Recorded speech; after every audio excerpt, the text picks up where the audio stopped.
All right, let's dive in. Welcome back, everyone, to another deep dive, where we like to peel back the layers and see if someone is the real deal or just full of hot air. I like that. Today, we're tackling someone, let's just say a bit of a controversial figure, Peter Popoff. Yeah, definitely He's controversial. known for his faith healing and, teachings on prosperity gospel. Right. Now, we've got a really interesting mix of sources here. We've got Popoff's Wikipedia page, some investigative journalism pieces that really dig deep, and even, get this, a look at his own website. That's right. Straight from the source. Straight from the source.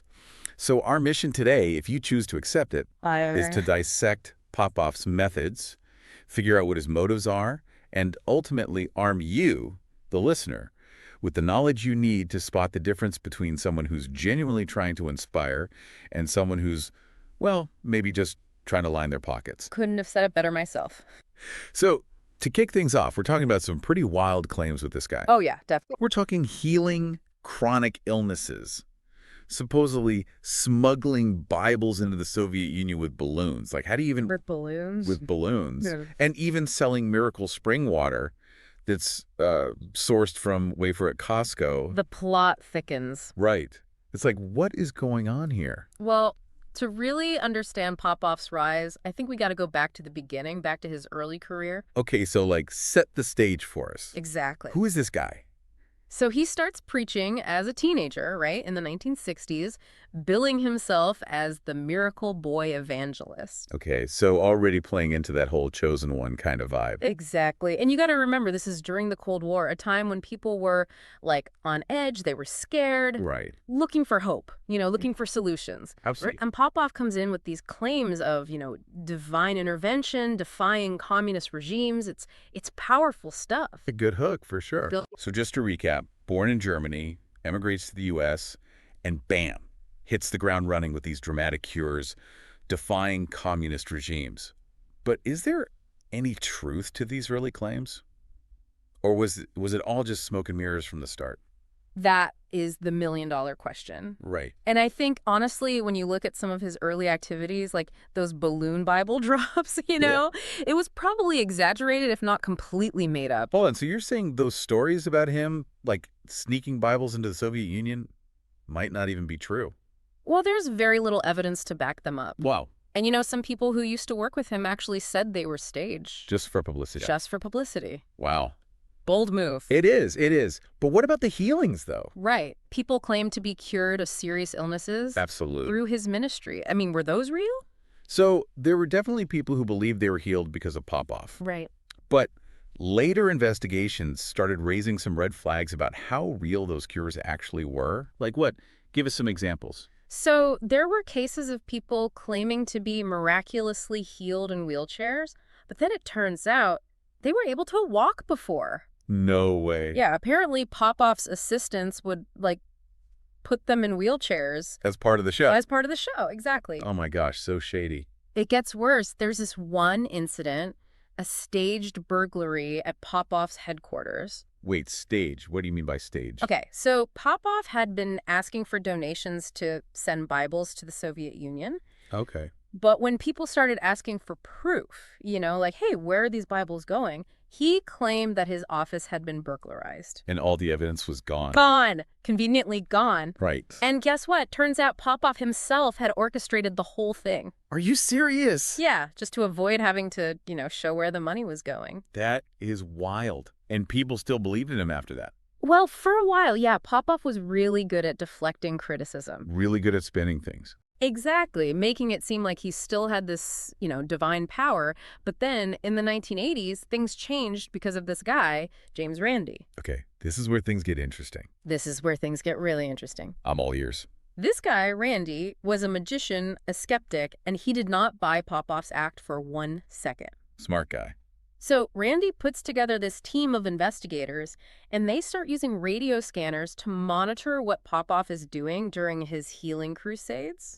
Okay, I have a feeling this is big. What do they find? What they found was shocking. They discovered that Popoff was wearing an earpiece during his sermon. An earpiece? An earpiece.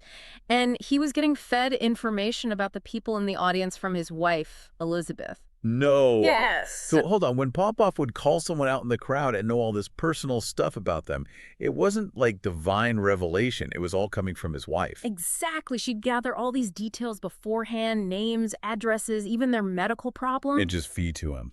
Feed it straight to him through the earpiece. This is incredible. Oh, and it gets worse. Randy's team recorded Elizabeth using some, let's just say, not so nice language. Really? Yeah, and even laughing at some of the people who were there looking for help. Oh, wow. That's just cold. It is. So what happened when all of this came out? Did people finally see Popoff for who he really was? Well, Randy decided to expose everything in a big way. He got his findings aired on national television, The Tonight Show starring Johnny Carson. Oh, wait. They played the recordings of Elizabeth, giving Popoff the information, and people were stunned. I bet. So that was it for Popoff, right? End of story. You would think, wouldn't you? Donations dried up, Popoff filed for bankruptcy, even went quiet for a while, seemed like he was gone for good, but...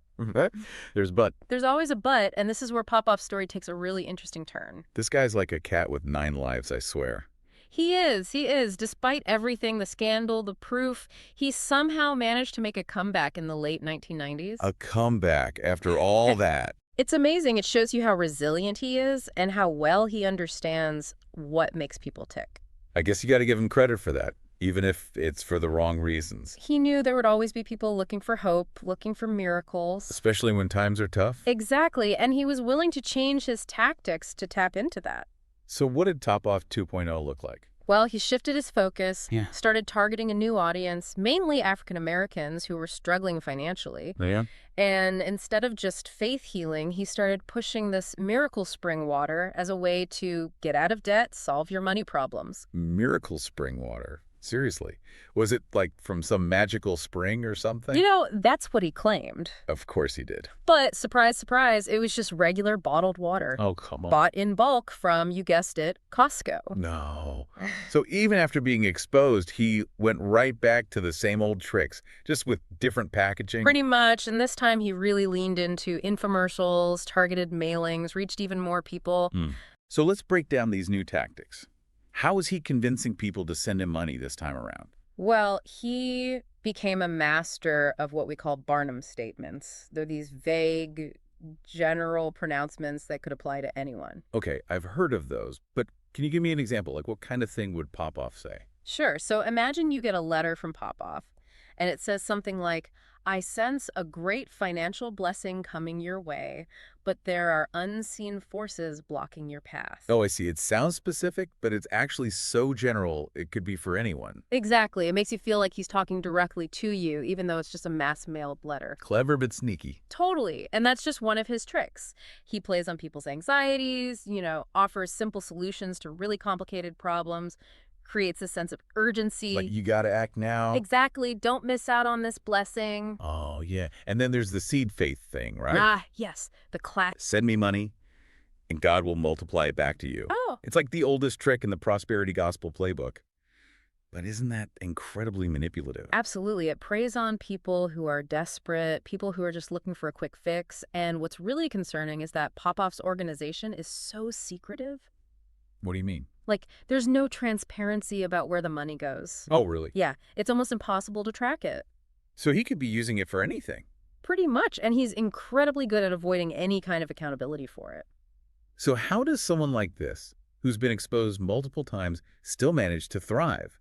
What is it about Popoff that keeps people coming back for more, even after everything that's happened? I think a lot of it has to do with his charisma. He's a really gifted speaker. He knows how to work a crowd, tap into their emotions, make them feel hopeful. Yeah, he's got that stage presence for sure. And then there's the power of the prosperity gospel message itself. It's appealing, especially to people who are struggling financially, to think that they could just have wealth and abundance. It's seductive. Very seductive, but I also think there's something deeper going on here, psychologically. Oh, interesting. Tell me more. People crave certainty. They want easy answers, and the world can feel so chaotic and unpredictable sometimes. Right. And when you're dealing with things like financial problems, health issues, it's easy to be drawn to someone who promises a miracle solution. Especially when it's packaged in a way that feels so personal and so hopeful. Exactly. And that's why it's so important to be aware of these tactics, to think critically and be able to tell the difference between someone who's truly trying to help and someone who's just trying to take advantage. Absolutely. So what can people do to protect themselves from falling for these kinds of schemes? Well, first and foremost, be skeptical. Okay, healthy skepticism. If it sounds too good to be true, it probably is. Right. That's a good rule of thumb for pretty much everything in life. Exactly. Especially when someone is profiting from your belief, do your research. What do you mean? Look into the person, look into their organization, see if there are any controversies. So don't just take their word for it. Dig a little deeper. Right, exactly. And be wary of those high pressure sales tactics, the emotional appeals. The ones that try to make you feel like you have to act now or you'll miss out. Exactly. If they're trying to rush you, if they're playing on your fears, that's a red flag. Okay, so basically be informed, stay aware, and use your common sense. Exactly. Knowledge is power. And understanding how people like Peter Popoff operate is the first step in protecting yourself and the people you care about. I love that. Knowledge is power. So, after all this, what's the verdict on Peter Popoff? Is he a genuine visionary who wants to help people? Or is he a con artist who's exploiting them for his own gain? I think when you look at the evidence, his history of deception, the way he manipulates people, the lack of transparency, it all points to a pattern of exploitation. Yeah, I think you're right. It's a tough pill to swallow, but it's important to see things clearly. Absolutely. And it reminds us that good intentions and charisma don't always go hand in hand. It's a lesson we all need to remember, because in this world, the line between a visionary and a con artist can be really blurry. You said it. All right, well, that's a wrap on part 1 of our deep dive into the world of Peter Popoff. Stay tuned for more. We'll be back soon with even more insights into his tactics, his followers, and the psychology behind why people believe what they believe. Can't wait. See you then. See you.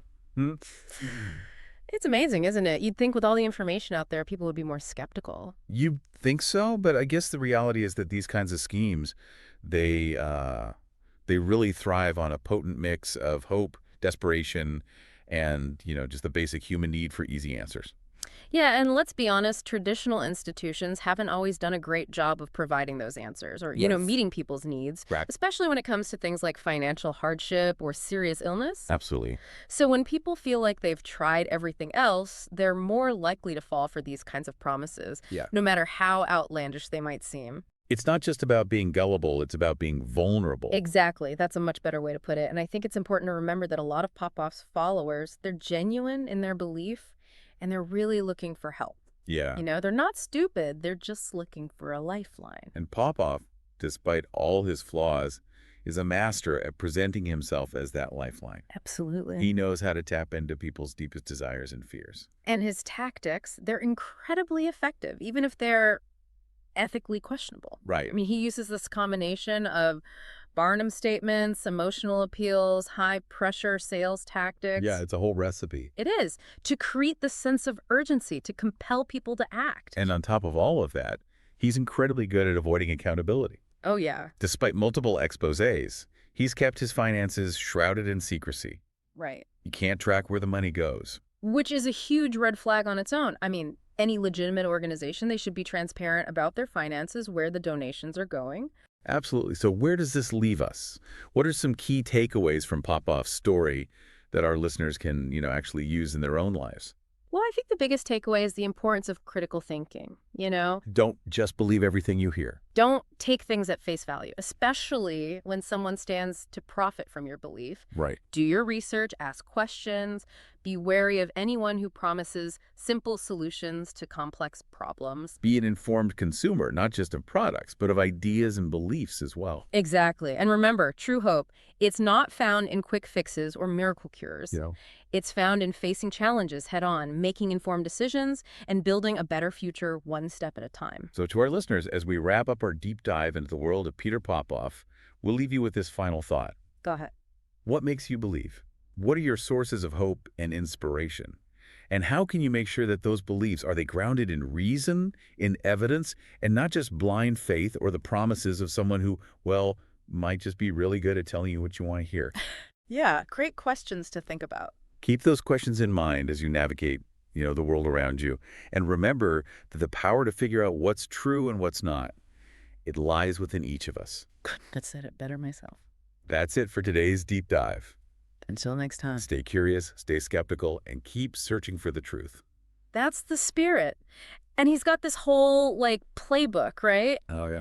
He mixes those Barnum statements with emotional appeals, throws in some high-pressure sales tactics. They get people to act now. Yeah, exactly. Like, this opportunity won't last forever. And he's really good at, covering his tracks, too. Oh, absolutely. Despite all those exposés, his finances are still a complete mystery. Yeah, it's like, where is all that money going? Exactly. And that lack of transparency is a major red flag. For sure. I mean, if an organization is legitimate, they should be open about how they're using their money. Absolutely. Accountability is key. So what's the bottom line here? What can our listeners take away from all of this, from Popoff's story, that they can apply to their own lives? I think the biggest takeaway, it's got to be critical thinking, Yeah.